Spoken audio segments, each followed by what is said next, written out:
কিন্তু দেখবেন যত দিন যাচ্ছে মানুষের কিন্তু একটা জিনিস বাড়ছে, সেটা হচ্ছে তার উন্নতিও যেমন বাড়ছে, ঠিক সমান গতিতে সাথে সাথে তার কিছু শত্রু কিন্তু তৈরি হয়ে যাচ্ছে। আপনি চান বা না চান, দেখবেন প্রত্যেক মানুষের কিছু শত্রু কিন্তু থাকে। দেখুন, এমনি কিছু শত্রু থাকুক, তাতে কোনো অসুবিধা নেই। সবাই যে আপনাকে আপনার মঙ্গল চাইবে এমন তো নয়, কিন্তু এই কিছু শত্রুর মধ্যে দুই একজন এমন শত্রু থাকবে যারা কিন্তু ডাইরেক্ট আপনার উপরে অ্যাকশান নিচ্ছে, মানে কি শত্রুতা করছে, গোপনে থেকে বা সরাসরি আপনাকে নানাভাবে আপনাকে নিচে নামার চেষ্টা করছে। মানে তারা মজা দেখছে, দূর থেকে দাঁড়িয়ে দাঁড়িয়ে আপনার ক্ষতি হচ্ছে, বা তারা বিভিন্ন তন্ত্র মন্ত্র জাদুটোনা কালা জাদু ডাকিনী তন্ত্রের মাধ্যমে আপনার ক্ষতি করে চলেছে।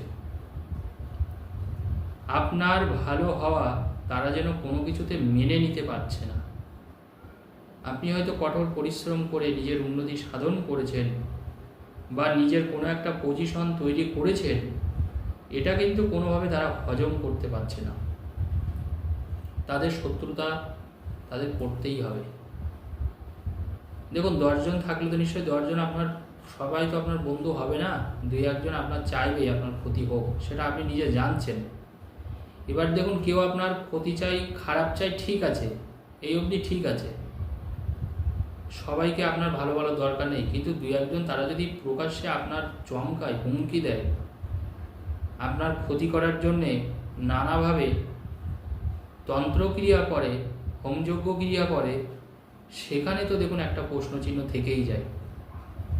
তো আজকে এই শত্রু দমনের উপায় আপনাদের আমি বলে দেব, যে কিভাবে সেই শত্রু পুরোপুরি বন্ধ করে দেবে, মানে মুখ বন্ধ হয়ে যাবে শত্রুর, এবং শত্রু আপনার থেকে পুরো দূরে সরে যাবে। কারণ শত্রুকে পুষে রাখা মানে জানবেন একটা বিষধর সাপ পুষে রাখা। কারণ শত্রুর ভয়টা আমাদের প্রত্যেকেরই পাওয়া উচিত। কারণ সেই শত্রু যদি আপনার ক্ষতি করে দেয়, ক্ষতি করছে, দেয় না, ক্ষতি আপনার করছে, আপনি বুঝতে পারছেন। আপনার রানিং কাজ বা রানিং দোকানের কাস্টমার প্রচুর, আপনার বেচাকেনা হতো, সারাদিনে আগে যদি 100 জন কাস্টমার আসতো, এখন হয়তো 10 জন বা 20 জন আসে আপনার, আপনি বুঝতে পারছেন।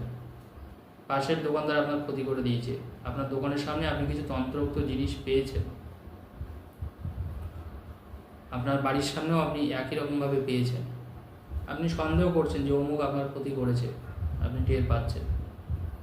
এইগুলো তো ক্ষতি করা, সাইলেন্টলি ক্ষতি করা, গোপনে আপনার ক্ষতি করছে। কাজের জায়গায় একজন আপনাকে মোটেই সহ্য করতে পারে না, অফিসের বসের কাছে আপনার নামে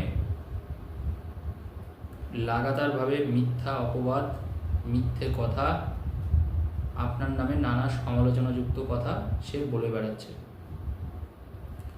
তাহলে আপনার করণীয় কি?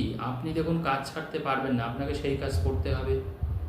আপনি বাড়ি ছাড়তে পারবেন না, সেই বাড়ির সামনে প্রতিবেশী হয়তো আপনার ক্ষতি করছে।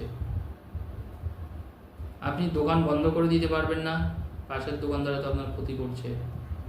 তাহলে সব কিছু বজায় রেখে কিন্তু আপনি গোপনে আপনার শত্রুর উপরে মানে অ্যাকশান নিতে পারেন। এবার অ্যাকশানটা কেমন? আপনাকে মারপিট করার দরকার নেই, কোনো কিছু করার দরকার নেই, শুধু ভগবানের নাম করে একটা কাজ শুধু আপনাকে করতে হবে।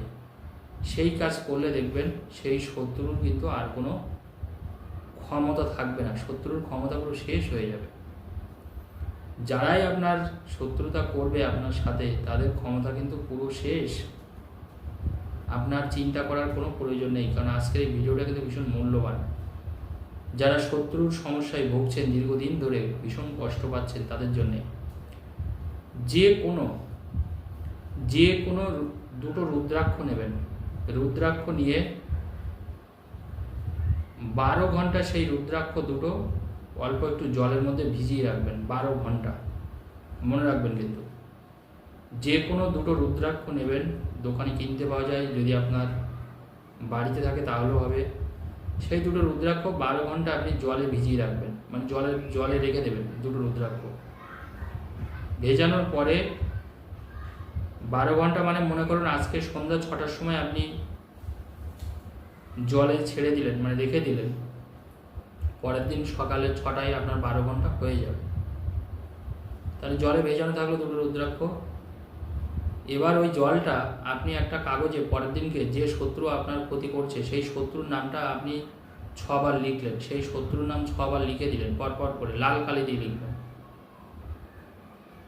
এবার যে রুদ্রাক্ষ ভিজানো যে জলটা, ওই জলটা ওই শত্রুর গায়ে আপনি ফেলে দেবেন, অল্প অল্প করে ফেলবেন।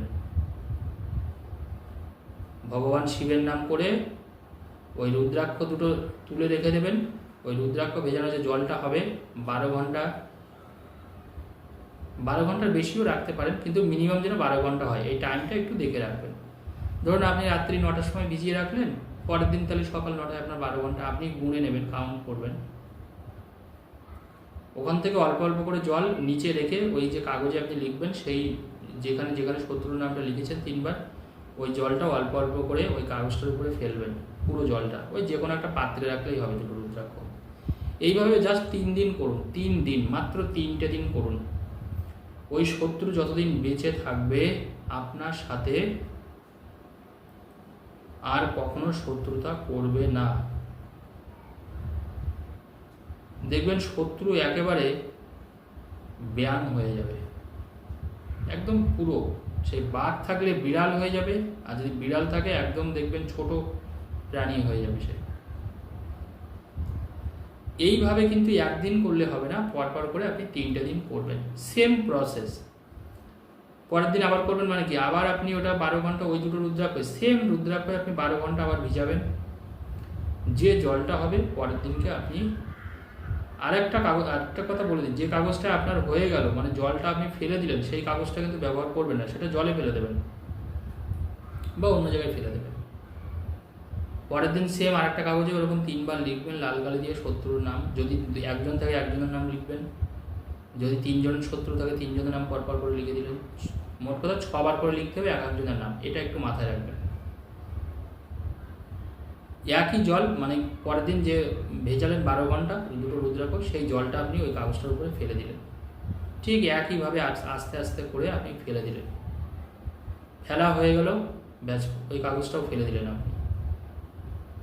আবার পরের দিনকে, মানে মোট কথা 3 দিন পরপর করে করবেন। 3 দিন করলে একটা উপকার আপনার এখানে আছে, সেটা হচ্ছে ওই শত্রু আর কখনো উঠে দাঁড়াতে পারবে না, আপনার আর কখনো ক্ষতি করতে পারবে না, আপনার ষড়যন্ত্র আপনার পিছনে কোনো দিনের জন্যই সে কিন্তু করতে পারবে না। মানে চিরস্থায়ী কাজটা, সারা জীবনের জন্যই শত্রু শেষ।